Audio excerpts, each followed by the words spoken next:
на брезничани и техен последовател в наши дни, това е Зарина. Къде си, Зарина? Да, ела тук при мене. Която цяло лято работи за една благородна кауза, да помогнем всички с каквото можем на Ивчо. Заповядайте. В днешното бездуховно време това е голем жест за едно момиченце, което израсна пред очите ни и което реши да върви по стъпките на нашите възроденци. Дано се получим от нейния жест и така да помогнем с каквото можем на Ивчо. А сега искам Зарина да ви разкаже как стигна до тази идея да се осъществи тази прекрасна изложба. Ами, какво точно да кажа, не знам. Ние с Ивчо се познаваме от доста време и знам, че има нужда от помощ, както и аз имах нужда.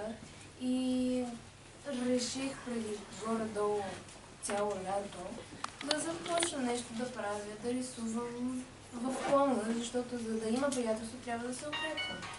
И така, въобще се осъществи. Ще разкажеш ли за някои от картините? Много искам да разкажеш, Деси, ако обича само да я видят тази прекрасна картина и защо си я нарекла така, ти ще кажеш как се нарекла. Тази картина е една от най-дългите, т.е. най-дългата е от всичките и съм я нарекла Златна земя. Земя от злато, въобще е златна. И така съм я нарекла, защото в близките няколко месеца имаше и години имаше някакъв спор за това, че в нашата планинска верига, тук въобще висините около Брезник, Бърдото, откриха злато. И в момента там е разкопано. Не знам точно дали има хвостохранилище, но знам, че ако има, ще унищожи цялата земя. Ще стане ужасно.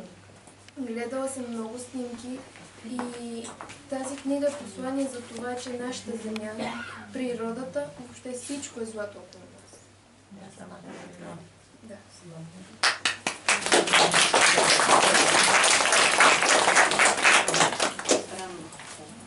И искам да покажа, че тази картина може да е като едно вековно дърво с история, нещо такова, историята на Бърдото, а може и да е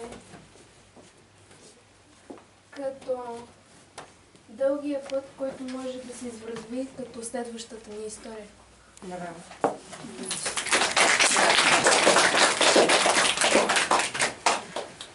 Виждате какъв дълбок смисъл има. В всяка една картина обаче ви казвам, че има дълбок смисъл, но тази е страхотна и просто смисъла за златото и за златната природа и златното Брезнишко поле и златното Бърдо е претворено само в една картина. Можеш ли да кажеш нещо? Искам да благодаря на нещо.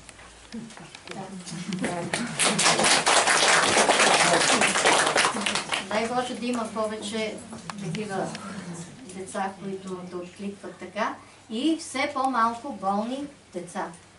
Защото когато става въпрос за болен възрастен човек, някак си го превръща на когато става въпрос за болно дете, просто самата мисъл е непоносима. И много ви благодаря, че се отзовахте на откриването на тази изложба и да има такива поводи, не такива поводи, да има още изложби, още сръчени ръчички, защото в нашето училище са много, но да бъдат други поводите. За Коледа, за 8 март, за всякакъв един празник, но да бъдат пак по-хубави, все по-хубави и по-хубави хората. Сега кой каквото си разгледате, изберете си.